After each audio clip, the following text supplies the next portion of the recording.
Welcome back to the Coach Emery Show. I am your host, Coach Emery, aka Emery McMillan, and today I have with me Quinelle Hickman. She is a licensed therapist, she is a speaker, and she is a mental health educator. So I want her to break down her real intro, her real bio, give us the whole scoop, and then I'm going to jump in with a bunch of questions like I always do. Well, thank you for that wonderful intro. Hi, everyone. I am so happy that you were able to join us. So yes, like you said, my name is Quinelle Hickman. I am a licensed individual and couples therapist. I have about 8 years of experience. I'm also the founder and CEO of Counseling to Comfort Therapy Services, PLLC, and I am a mental health enthusiast, educator, and I'm also a speaker. And I'm super, super excited once again. I don't know if this is a question, but I've just really had a passion for mental health since I was a child. I love to see people evolve through conversation, discussion.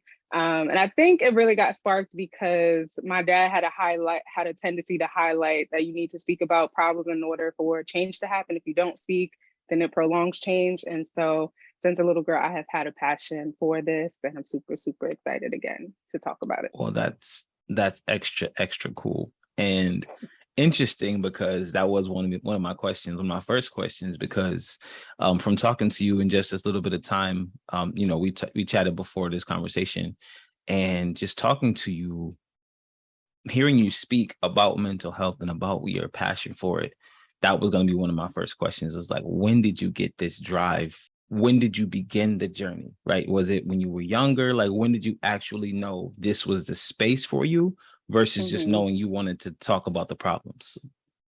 Yeah, so the passion sparked since I was a small child, but I used to work at a daycare center and after school program, and a lot of the children would be labeled as bad. And then you talk to the parents, and sometimes the parents will look at the child like, well, I know you didn't do that. Sometimes, and sometimes the parents will just, quietly listen to you. And it started to click to me that maybe this child is just doing what they do at home. Like Right. maybe this is crazy for the daycare center or whatever, but like at home, this might be normal to them. And I think from there I started to realize that parenting is important. The relationship between parents and children is important. But then if you had two family homes, I'm like, oh, the parents should be on the same page. So I think that really, really got me into the work. And then just over time, like my own family relationships, my own relationships, I'm speaking from book experience, but also personal experience. Wow. And that's amazing because, again, this is such a taboo space, right? In certain ways, it's very, touchy. And Mm-hmm. it all depends on how you look at it. And you addressed with such excitement that it's like, maybe this thing is cool. Maybe this could be all right, And so I think that the way you approach anything really determines the outcome of how you handle it. And I think that that's really dope because you sharing just how important this is for you, and you're sharing it with a smile. Like, I feel like you're actually able to talk about it way more than you just did. And I Yeah. feel like that it's endearing, right? It makes you want to learn more about the subject and learn more about why this person's so happy in this space, right? And I feel Yeah. like that's really what mental health is finding that way to get your own happiness and find your own peace and joy and things like that. So I'm glad that you were able to really, articulate that to me specifically, because I love hearing that. I am an advocate for happiness, but I'm not in the industry that you're in as far as mental health goes. And Mm-hmm. it's a very clear distinction between coaching, therapy, consulting. All these things have very different meanings. And so I try to stay into my own lane. I don't try to dive into therapy when I'm working with a client and they have an issue that I think needs to go to a therapist. I send them to a Mm-hmm. therapist. So I really don't like to try to pretend that I'm able to, do it in that way. So kudos to you for really embracing that space. So you talked about your dad always, advising to speak about the problem because the problems can't really be resolved without you talking about them. Was he Mm-hmm. also in the mental health space as well? Yeah, he actually was. He went to school for psychology, and so he would always tell me about his internships and what he learned. He pivoted, but he would always tell me about the internships. He would tell me about family and just growing up and keeping stuff on the hush hush, and how, we don't learn from that. And so culturally, minorities, we have a tendency to be like, don't tell my business. Right. Right. What happens in this house stays in this house. And so Yes. I think he was very adamant about trying to teach me like that is not really the way. So I'm kind of glad that you have that balance. So let's talk about the journey into really going into the mental health space. Let's talk about that journey right now. And that my question regarding that is when you began school, right? Because it's a decent sized chunk of time you have to go and really just be certified and all these things. And that some of the tests, like one of my friends was going through the tests and the questions, they're like the same question different ways. And I'm like, this feels a lot like one of those tests they want you to not fail, but they want you to know your stuff. Right. How do you feel about the journey to become licensed for therapy and for counseling? So I'm gonna break down the question because I could get on the soapbox about how I feel. So the journey for licensure is you go to undergraduate school. I went to University at Buffalo. You go to graduate school. I went to Hofstra University. At your graduate school, you do some internships. You have to get about, this for anyone who, I don't know if you want to do this or you really care, but you have to have a certain amount of hours to practice before you graduate. You also have to have a certain amount of hours to practice before you get your license. And so after you have all those hours, you can take a test and then you get the license. You can also go for additional certifications. So I have the license and additional certifications. And so it can take anywhere from about maybe like 4 to 6 years, that whole process. The test, like you mentioned, I have an opinion about the exam. I think that the exam and the way that they can teach you in school, I don't think that it's culturally aware. I'm probably going to get a lot of hate for saying this, but I don't think it's culturally aware. And so the test can be difficult if you're thinking about your own culture. Before I took the test, I spent about 4 years working with low income communities and going to the house doing family therapy. I'm also a family therapist, but I made a little bit of a pivot from that. But I work with families who are low income, struggling with truancy, substance use. And so a lot of the questions on that exam is just like, that's not how you handle this in the real world. And so when I'm marketing, when I'm talking to people, I really, really stress that the stuff that I do works. It's not just textbook stuff. It's textbook and real life, because I can't deal with the stuff that's in textbook, but it doesn't work in real life. I can't do it. Right. Yeah, I think, yeah. So I think that you said that way better than what I said, because I'm not in that field at all, right? I was just helping somebody study one day, and they're like, yo, what do you think this question is asking me? And I'm like, the same thing that question just asked you, but it's a different way. And I'm like, is this what you got to do? Like, and they were like, yeah, it's interesting. But like you said, I do feel that it's not culturally aware, like you said. And I do feel that it's interesting because mental health, the whole space, and we're just going to kind of dive into a topic right now. Mental health for Black people was kind of only when it was mandated, right? That we really didn't have a lot of conversations around, hey, you should go talk to someone, right? It's go to church, you pray, put it in God's hands. That was the Black community's therapy. And nothing wrong with praying, but you got to do your part too, right? You got to do your part, and you got to unlock the things that you're praying for and about, because there's only so much. Yeah, there's only so much that you can do without having the proper tools to, go about it. So I'm definitely glad that you are in this space and you are such an enthusiast for it. Like that. So transparency real quick. Quinelle, after the words mental health, there's like a lot of words she likes to put there. So there's enthusiast, there's educator, there's a lot more. So can you tell me like some of those other words? And this is just to attribute to her excitement for the industry and excitement for what she does. That's why I'm bringing this up, because when I dive into these next set of questions, you're going to see how much she loves what she does. So that, can you tell them a couple more words you like to put under there?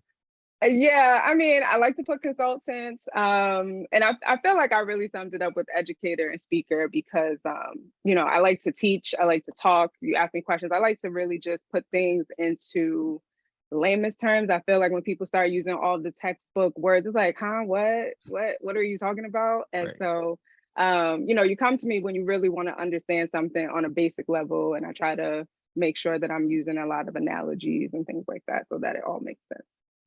I like that. I like that a lot. So have you ever been to therapy?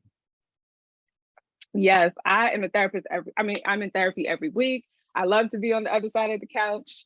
I feel like every therapist needs a therapist because I think people have this idea that therapists are not human, like we're superhuman, we're supposed to have everything all figured out and everything together.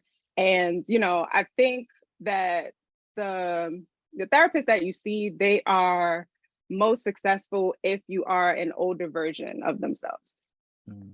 But as you are working, I encourage every therapist to go to therapy. Wow. Interesting. Okay. I like that as well. So let's dive into my next question for you is, in this space of mental health, how well represented are you as a Black person and then as a Black woman? I think that I think that we are well represented, Black women specifically. I think we're well represented. I think the issue is marketing. I Mhm. think it might not be well known, but we are represented. I think there are, especially with platforms like Therapy for Black Girls or BetterHelp, it really speaks to marketing. It allows people to know that we're out there. Psychology Today, you can also do things like filter for certain therapists or certain languages. But I do think we're out there. I think it's just, do you know about us? So platforms Gotcha. like this are really helpful. So thank you so much for, the Absolutely. showcase. Absolutely. I mean, I really, really, when I came across your profile, I'm like, yo, I need to talk to her on this show, because I want someone who's excited about it, right? And I didn't know how excited you were until we got on the phone together, but I'm like, this is exactly what I'm looking for, because when people talk about mental health, it's typically only to deal with something negative in their life. It's only to deal with something that is dreadful or a past situation. And you have a motto, right? In your motto, I don't want to take the shine. So you go ahead and tell what your motto is, and I want to dive into where that came from. Yeah. My motto is self-care for relationship care. Mhm. Am I pausing? Am I explaining? So you can explain it. You can explain it. Okay. And just for the record, I know there are some people in the waiting room. I don't know if you want to let them in, but what does self-care for relationship care mean? It means that we can put our partners first, we can put our family first, we can be so excited for a relationship, but we have no idea how to take care of ourselves. We have no idea how to tell people how to treat us. We have no idea how to tell people what makes us happy or what makes us calm or what we need when we're really, really sad, or if we're sad versus angry. And so, or if we're just overwhelmed and stressed and we need a break, or if it's all of those, Right. all of those combined. And so, I'm a very, very big advocate. That's my motto. Like you can be in a relationship, right? But like communication might not be effective if you're not in tune with yourself. So self-care for relationship care. I like that. I like that a lot. And when I read that, when you sent it to me, I'm like, what does this mean? Like what? What does Like, she what is mean? this? This sounds really good. This sounds amazing. Like, wow, I want some of that, but what is that? Like, Mm-hmm. Mm-hmm. so for me, it's really helpful to hear, normalizing understanding that, hey, you know what? You may not know, right? You may not know. And it may even be different with this person, right? You may need something different in this particular situation. But if you Mm-hmm. do the self-care, you kind of know, like, whoa, this is not the way that it felt You know what I'm saying? And this is not the way that I like. I enjoy to be, engaging in this particular space. So let me do some work to figure out what it is that this person can be and make sure that I'm showing up for myself and they're able to show up for me as well. And that Right. kind of helps you really not, like you said, communication is key, but a lot of that nonverbal communication can be, plays into knowing yourself and knowing what you want as well. So that's perfect. And I love that you coined that phrase. My next question to you, Quinelle, is there anything else that intrigues you the way the mental health space intrigues you? Like, what else in this world would you say is like neck and neck with mental health? Neck and neck is very difficult, but food, if any of you are on are following my social media, I am a foodie. Travel, fashion is up there. And really like family time and friendship time. I think those things, they really, really feed my soul. They nurture me. There are about 7 components of mental health, and your friendships are definitely a part of them. There's also, therapy. There are some other ones, but for me, those are the things that they bring me a sense of like relaxation, rejuvenation, reflection, even. So yeah. I like that. I like when you said food. I thought you were going to say cooking, and I'm like, all right, let's. So do you love to cook, or you just love to kind of eat, like, and go places and try food? Yeah, if we were going to put them on a scale, it's like I want to eat first, and then I might indulge in the cooking. But yeah, eating is priority. I like that. I like that a lot. So, is the travel to try new food, or is that just kind of happens? Yeah, no. So travel travel is definitely to try new food, but it's also to explore the area. And I love a beach. Whenever I get to a new place, I want to explore, I want to eat, I want to sit on the beach and do all that comes with sitting on the beach. I like that. That's very cool. So, let's talk about. I have a question for the whole mental health world right now, and maybe you can answer it as an advocate, educator, and consultant. Why isn't food a part of the mental health conversation? Well, it actually is, because Okay. there are certain foods that you can eat that will trigger, for lack of a Mhm. better word right now, or to make it layman's right, will trigger certain chemicals and neurons for you, so it can really boost your mood, can help you concentrate. So it should be. There are actually starting to be some courses for therapists in food and psychology. Okay, that's really good because I mean, there's 2 reasons I say that. One, from a kind of a professional opinion kind of thing. Um, I feel like there's certain foods that make me way more able to tap into myself. Mhm. And then from just a question like, yo, isn't pizza the solution to everything? Like, isn't just pizza like just just pizza Yeah. solves it all? Like, go to therapy and have pizza and you're done. Like, you're good. Yeah, yeah. Bread can make you super, super happy. And that's why pizza can be one of it. Cheese can make you happy, but it also can mess with the immune system. Right. So you got to be careful with the cheese. But salmon is something that can also make you happy. Nuts can make you happy. They also can make you, I don't know how, what show this is rated, like PG, PG-13. But You could just do it. You could just yeah, say it. but nuts are an aphrodisiac, like almonds. And so, there is a food to do a lot of what you want to do. Okay, I like that. I like that. And I was just kind of jabbing. I really didn't even mean any of it. It was more so just because you said food, and I'm like, in my brain, I feel like any problem I have, I could just, go eat. Like, I'm good after that Yeah, correct, correct. stuff. All right. So another serious question to you, honestly, is what is one thing that you would change about the mental health space? And are you actively already working at doing so? Something that I would change about the mental health space is just not like destigmatizing it, not making it so taboo. And I am actively working on that. Like I said earlier, I'm constantly talking about it, trying to give real life examples, but also make it fun. I feel like you need a little bit of fun when you start talking about topics that can be tricky. And so, yeah, I'm working on that.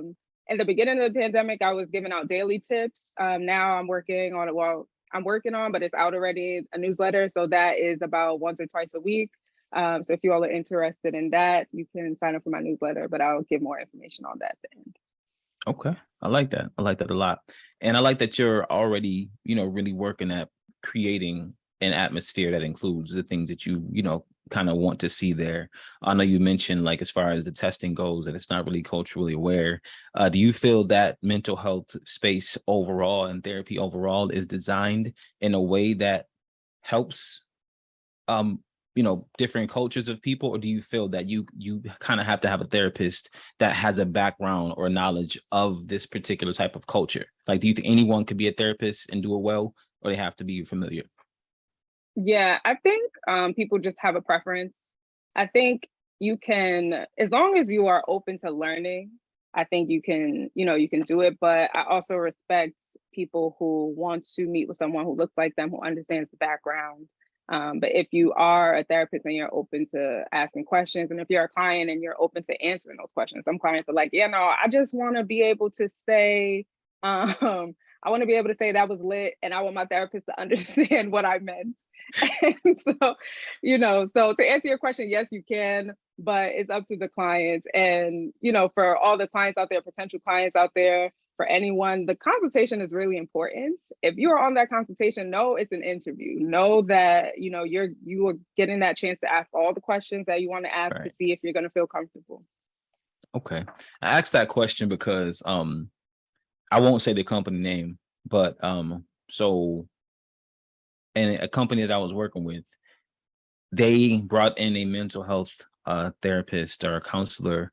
I'm not sure what their exact title was, but they offered support after the top shooting up in Buffalo, New York, and they brought the person to the job. And I mean, be very transparent right now. The top shooting was in a Black community, predominantly impacted Black people, and the person that came didn't reflect the community at all, which is fine, until they started talking.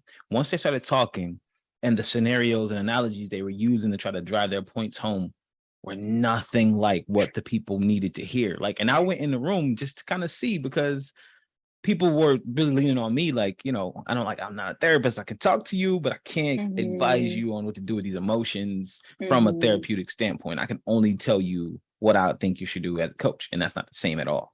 Yeah. And so they were talking to me. I'm like, hey, listen, let's go to the therapist together. Let's go talk to this person together. I'll go in there with you. And I literally hand walked like 4 or 5 people in there.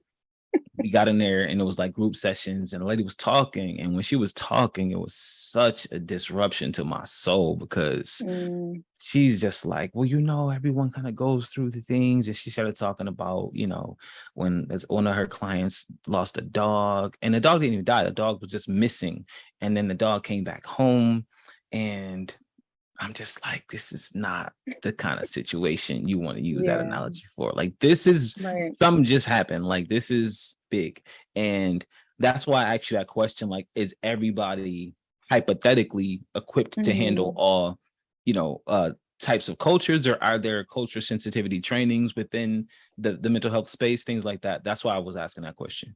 Yeah, there are cultural sensitivity trainings, but then even bigger than that, or on the same lines, you have to be careful when you're choosing therapists. You got to really ask about the specialties, because you get a person who doesn't specialize in something like grief and loss, and then it could be really tricky. It could feel like, do you know what you're talking about? Like, this feels a little tone deaf. I really can't relate to this. So yeah, definitely make sure that you're checking out people's specialties.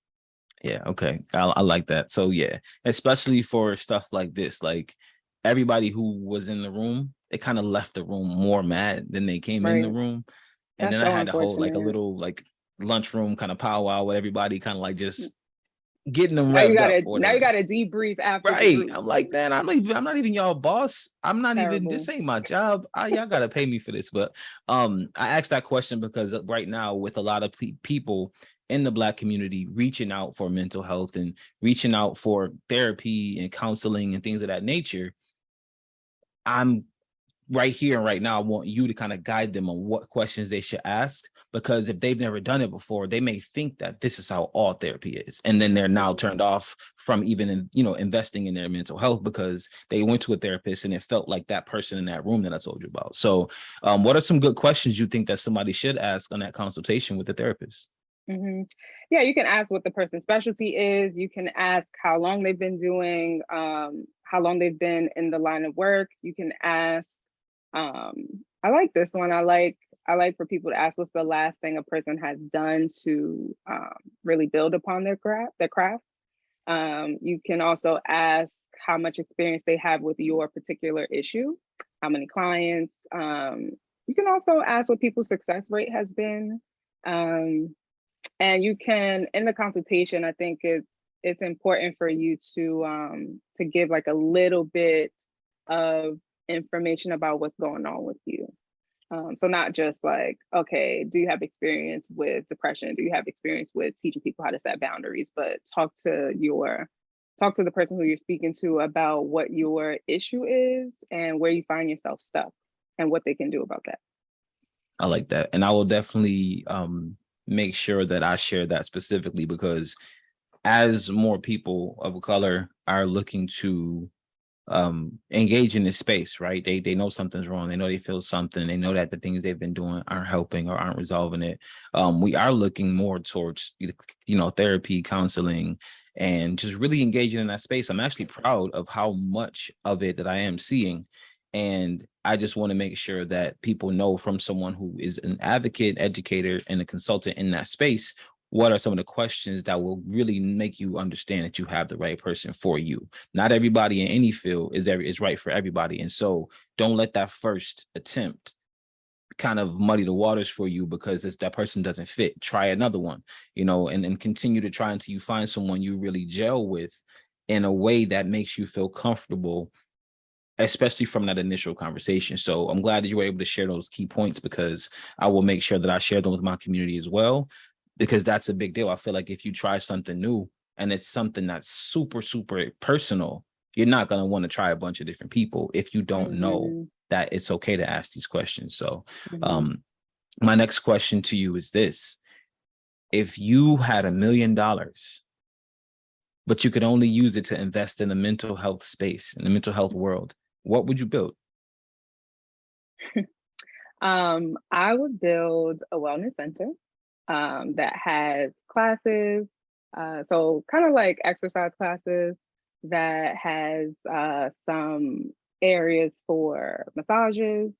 I would build some, I'm being very careful because these are actually some of the stuff that I'm thinking of are things that I'm working on.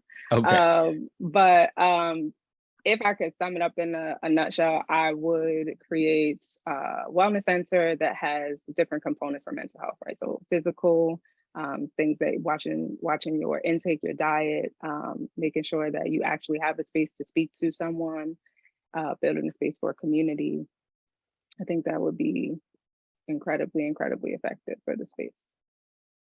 I like that. I like that a lot. You mentioned two things that I want to ask you about. So you mentioned, we talked briefly about food earlier, but you mentioned now that you would have something that incorporates that kind of lifestyle conversation in that space. And also you mentioned physical, fitness.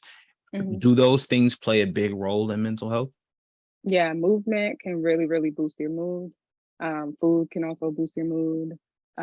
Talking to someone is another way to boost your mood. Building community is another way to boost your mood, to help you stay accountable with some of the things you say you want to work on. Okay. Well, thank you for sharing that. I definitely know that's going to be helpful for some people, who are looking to try to find something just right now to just kickstart that process even before they speak to someone. So I have a question for you about what you've seen overall culturally in the kind of Black community, but not necessarily limited to the Black community. What's the biggest or most common issue that you've experienced people having when it comes to therapy and apprehension about beginning therapy? Like, what do you feel is the one thing you hear the most about why they didn't show up or why they didn't come before? A couple of things. So the first one is, and are we talking about why they're not open to it, or are we talking Yes. about? Oh, okay, all right. So it's what I said earlier. That whole like, yeah, my business is my business. What stays in my house needs to stay in my house. I don't really feel comfortable telling a therapist my business. They don't really know me like that. So there's that, but then there also is something that we talked about earlier, which is I'm just gonna pray it away. It's cool, like I'm just gonna wait on God and wait on the Lord. And I think it would really, really be helpful if people understood that you can pray and go to therapy. It's okay. It's okay. You can do both. Especially there are some Christian-based therapists, but that's another question that you can ask in the consultation, right? You can ask, how comfortable is that person with religion? How spiritual are they? So that like, okay, there are some things that I'm going to talk about that this person will be okay with. They'll understand. Right. I like that. I like that a lot. And I asked that question specifically because I kind of want people to know that it's okay to have the apprehension, right? Have the guarded feeling. It's okay to have that, but still take the step anyway, right? Because someone like yourself will ease them off of that ledge and kind of walk them into the comfort of your space, and then hit them with all of the fun and all of the cool stuff, and then, make them love it too. So I kind of wanted to just ask that question. So if I hear somebody talking in that way or in that manner, I could be like, let me hit up Quinelle. They might need, what you got. So that's helpful, and that's really, really cool. So what I want you to do is talk for a few minutes about your model, right? Self-care for relationship care. I want you to really go a little bit deeper into that, because I have a lot of questions about that and how people can apply some of your best tips and practices, some of the advice that you give on Instagram and social media, some of those tips that they can apply right now. So I want you to dig into that a little bit, take a couple minutes, and then I'll have some questions for you. Yeah. So self-care for relationship care, in a nutshell, that means take care of yourself before you take care of other people, or you try to communicate your needs when you start talking to other people. I think when we think of self-care, we think of these carefully curated events, right? It's a massage.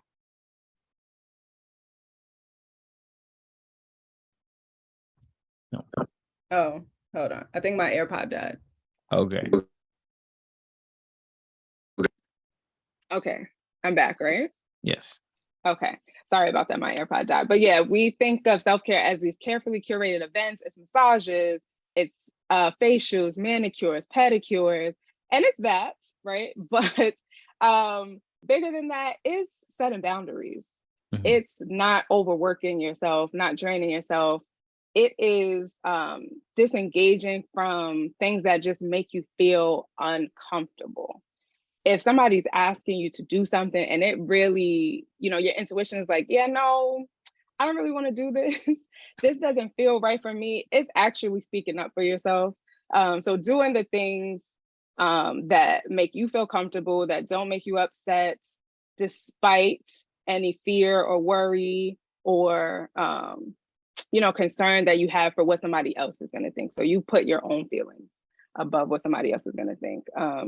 And I heard this quote from a pastor, and the quote was, you're not working in your gift until you make some people upset. And I love that, because I'm like, yeah, we have to give ourselves the gift of caring for ourselves first, right? So maybe somebody is upset when you say, yeah, no, I don't want to do that, or that doesn't really make me feel comfortable. I like to work with people to say, I'm really not aligned with that right now. Mm-hmm. That doesn't feel good for me. Right. That's not doable for me. So that's what self-care is. And once you sit with that, once you let your intuition kind of guide you, then you can communicate that to other people. But sometimes no is a complete sentence also. Maybe you don't have to explain. Gotcha. I like that.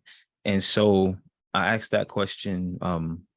I wanted you to kind of break into that a lot, and you did. And so when it comes to the relationship care part, how can both people show up in that space, right? How can both people, now you've done the self-care part, you know what you like, what you don't like, what things do you say people should pay attention to regarding the collective, the relationship care part? Mm-hmm. Well, the first thing is just a reminder that we all teach people how to treat us, right? So if you are constantly saying yes to someone when you don't want to say yes to them, then you're really betraying yourself. And that feeling that you have when you betray yourself, we all know when we're not telling the truth or when we're doing something that pushes our boundaries. So that feeling, pay attention to that. That's the first step to communication.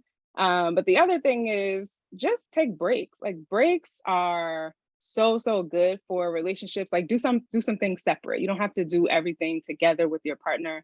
When you come back together, that sort of longing that you had, especially if you do it long enough, that break, there's a longing there, and now you have more things to talk about with your partner. Friendship is so important to relationships, so just keeping your friend, your partner, however you want to think about them, but keeping them aware of what's going on with you separately is really important. So taking the space is good. You can have more things to talk about in terms of what happens in your day, but you also can have more things to communicate in regards to what you feel and what you think and what you need.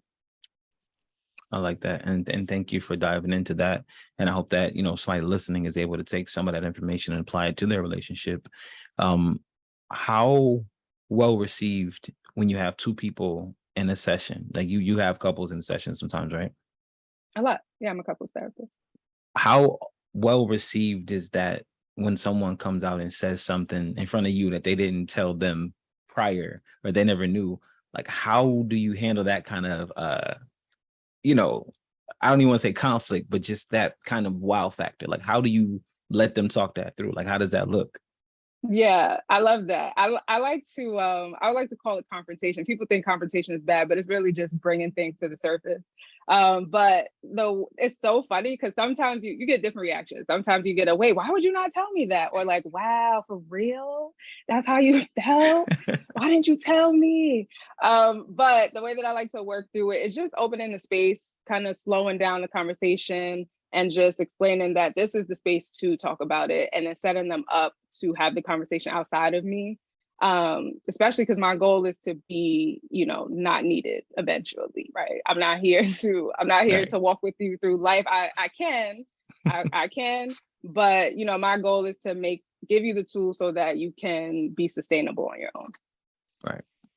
I like that. And I like that is how you handle it, because it seems like a fun spot for you, right? Like when you're coaching and you get that moment when they come out with that thing that the other person didn't know, it's like, all right, now we got some work. Now we got some stuff that we can talk about. So, and I love that you give them the space to have the conversation, but you're there present to make sure it doesn't go, off the rails. So yeah, one of my favorite things to say is just like when I'm slowing down the conversation, it's like, okay, I get that took you aback, but maybe we just thank the person for the update and then we talk about it a little bit more.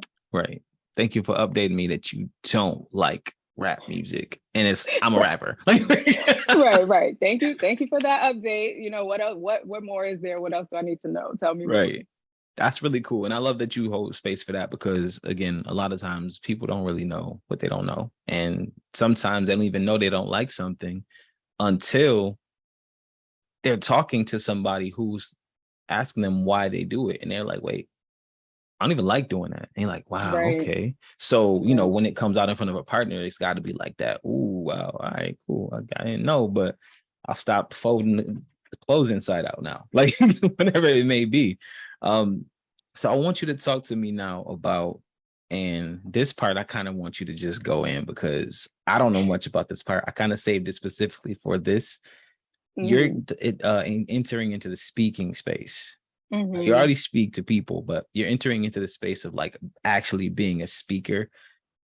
And how do you feel about that? And what encouraged you to do so?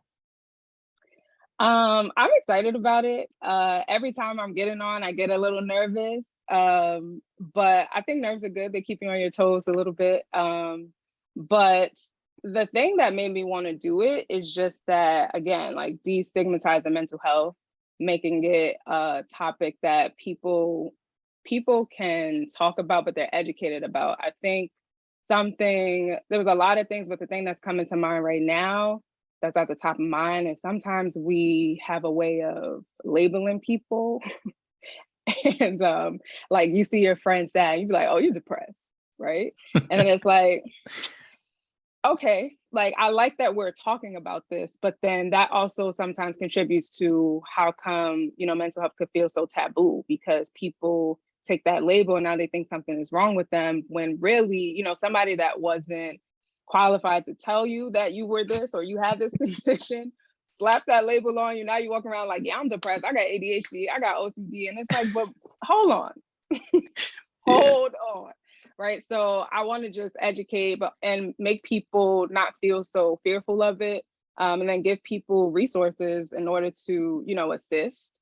And so I think speaking helps when you can get to more people, because friends are going to talk anyway, right? Friends often talk. You usually tell the people who are closest to you about things, and so your friend can be like, yeah, I don't know if it's depression. I'm not going to say you're depressed, but I will say that maybe you need to speak to somebody.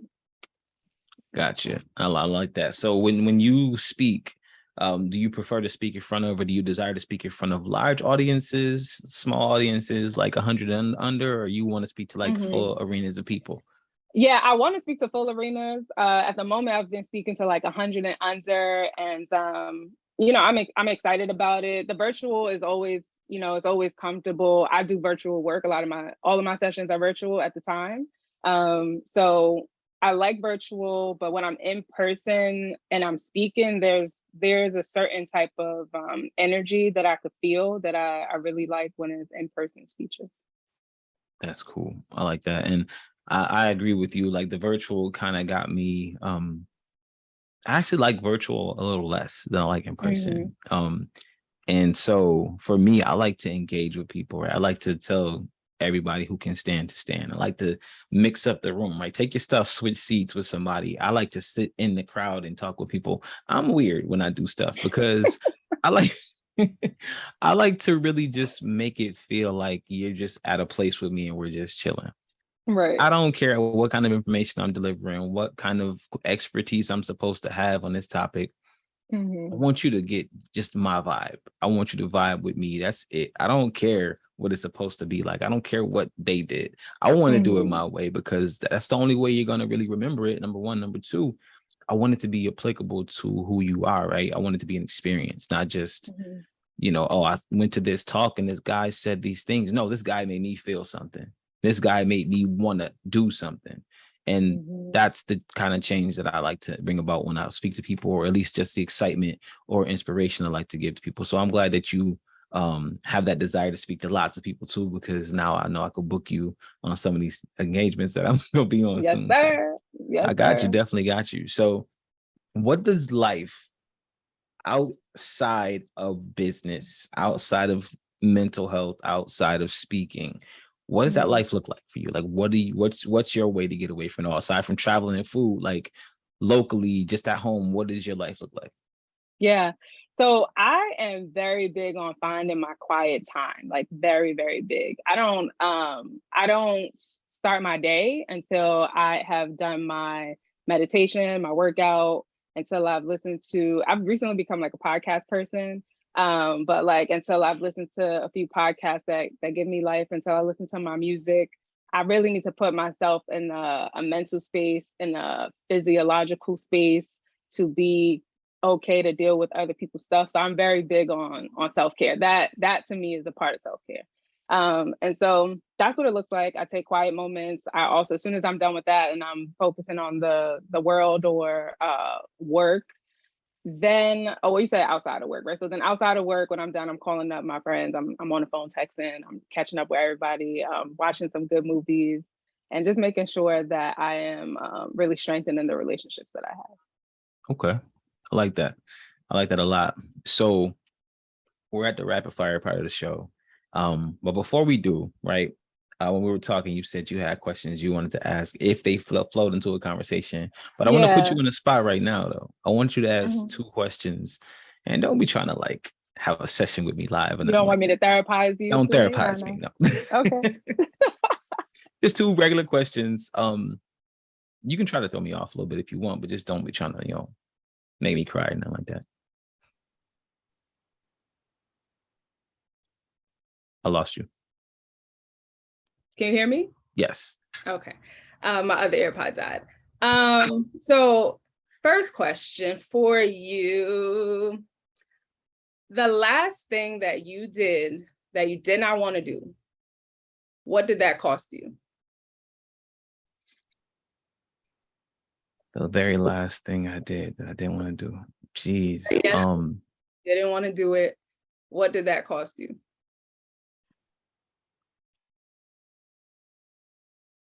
I guess my peace. It cost me my peace. It cost me time. It cost me, I'm not really fully sure just yet, but it might have cost me a friendship. Ooh, Not really see, sure if it's. I'm gonna do that, and I can't. Why would Oh you do yeah, no. See, that's the beauty of you only being able to ask me 2 questions and it be on my show. So there's that. All right. So that's the answer, Well, and I'm so glad that part one of your question wasn't what was the thing. So now I strike yeah, that question from no, the I'm not gonna possibility. do that to you. That's wild. That's wild. So, um, all right. Were you willing to pay that much? Like, had you known it was gonna cost you all that, were you willing to pay that much? Honestly, no, but I was aware of the potential cost Hmm. prior to doing it. Mm-hmm. However, one of the things I've been working with my therapist on Mm-hmm. is not self-sacrificing. Mm-hmm. And Mm-hmm. so learning how to really be in a space, like you said earlier, no is a full, is a complete sentence. And even going further than just saying no, understanding that it's okay to let people down Mm-hmm. because you can't let you down to be there for them. So um I knew what I was doing. I'm Mm-hmm. not going to pretend like it was like a surprise cost. I knew Mm-hmm. what the potential cost was. And I fell back into that Superman mode and I threw my cape on and I went and did something for somebody else that I didn't need to do. But I did it. Right. And so as soon as I got there, I knew what I knew what it was going to cost me. I knew I was risking. And I immediately was like, yo, don't ever call me for nothing like this again. Like even Mm-hmm. before I did it, I told him like, listen, man, I'm not this kind of friend no more. So it was, I understood, and that was actually growth for me because I never really vocalized it like that before. And it was like, oh shoot, you want to leave? You sure? I'm like, nah, man, I'll help you bury this body, man. Don't worry about it. But so but no, so but yeah, that was it going forward, I would not pay that cost. I definitely would not, want to pay that cost, but it is still growth. Sometimes the growth is ugly, but Mm-hmm. it's beautiful at the same time, right? You find yourself doing less of the thing that you were doing a lot of, and that's still growth. You got to acknowledge that that's growth. Mm-hmm. So, Yeah. so that's it. That's all the questions you get. Yeah, thank you for sharing that. That's beautiful. It sounds like you lost, but you also gained. But those are questions that I would hope that people do ask themselves before they say yes to something, right? What is this Yeah. about to cost me? And am I willing to pay that much? Yeah. Especially when it comes to relationship care. Make sure you are willing to pay that cost. Okay, come on now. We about to get into a whole other topic. Let's Right. say that. Right. All right. I'm gonna leave that one alone. That's for the next time you come back. So next question I have for you is, and this one is really deep. So, and everybody in the chat, if y'all in the chat and y'all feel bold enough, I want y'all to answer this question too, and I might read a couple of those live. So if you had to be, I think I warned you about this question, Mm-hmm. I but probably now I'm should. gonna flip it. Now I'm gonna flip it on you. If Mhm. you could be any character from a movie, Mhm. not cartoon character, who Okay. would you be and why? All right, so let me think. And this is perfect because I don't really watch cartoons. So let me think. Um, who would I be?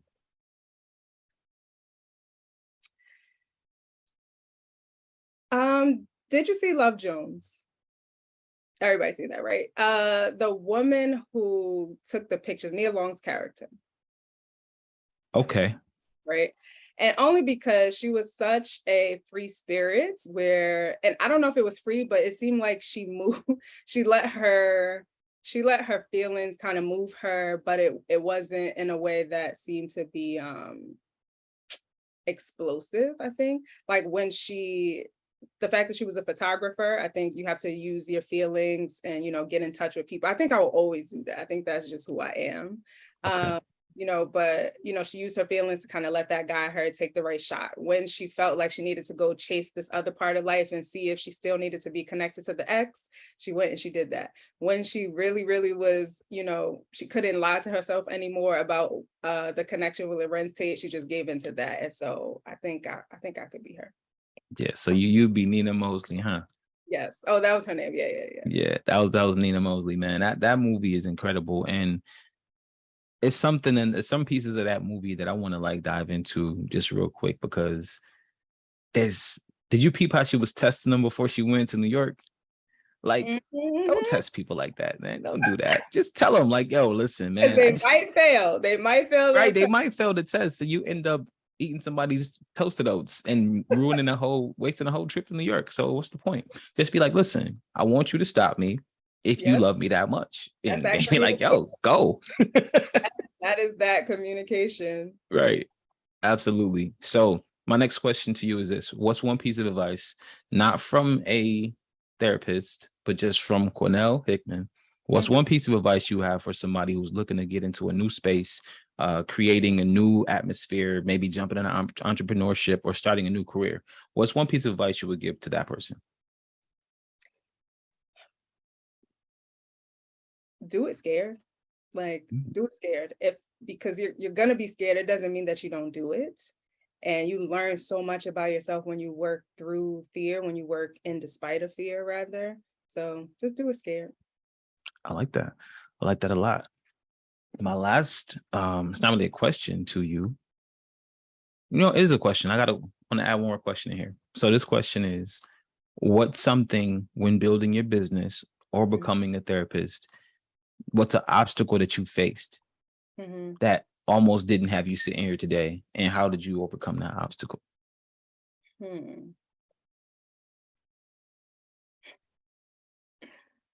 That's so hard of a question because, okay, something I negotiated with myself. And so what I mean by that is I started a new job, and I said, a year from now, I'm going out on my own. And when the time came, we started getting close up on that year mark. And I was like, maybe you should wait. You know what I mean? Like, this, you really want to do this now? Like, you're making a lot of money over here. This is crazy. Like, you're going to leave this? And you don't even know it's about to happen. Are you sure?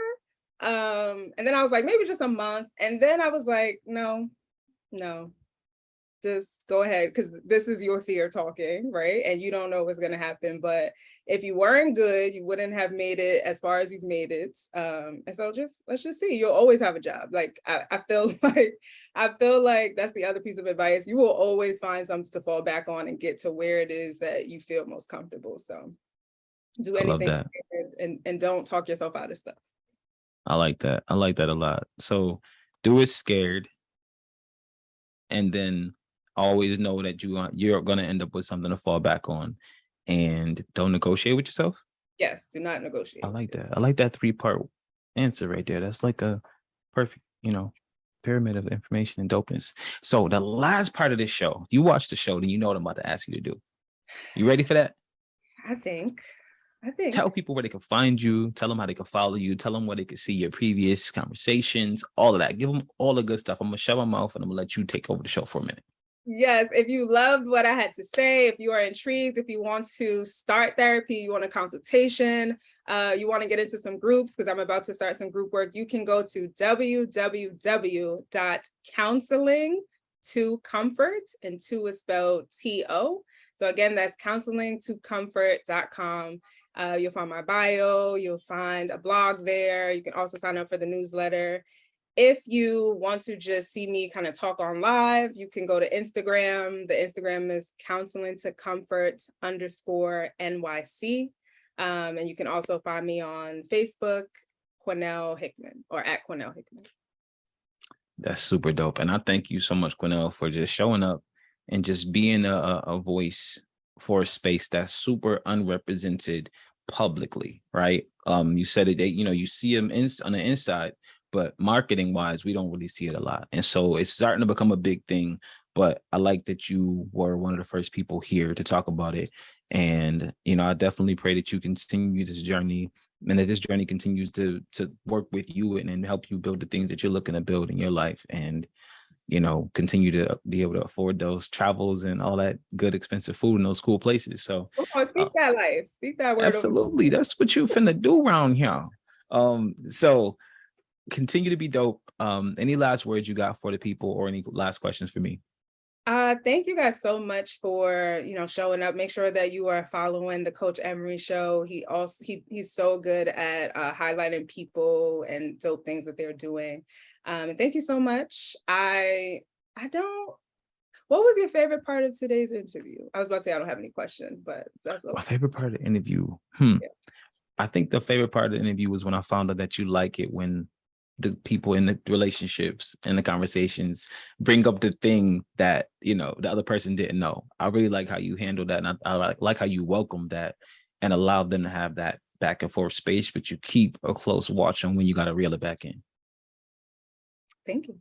That was my favorite part of it today. So as always, y'all, thank you for watching. Hit subscribe, hit like, go follow Quinelle. Make sure you check in with her, tap in with her. If you got it on your heart to need a therapist or to join therapy or to be in a space where it's something that you want to do, but you're just afraid and you think it's just in-house stuff where you prayed and it's not getting resolved, hit her up. Hit her up and have a conversation with her and ask her those questions. You know, what's your success rate? Do you coach people like me?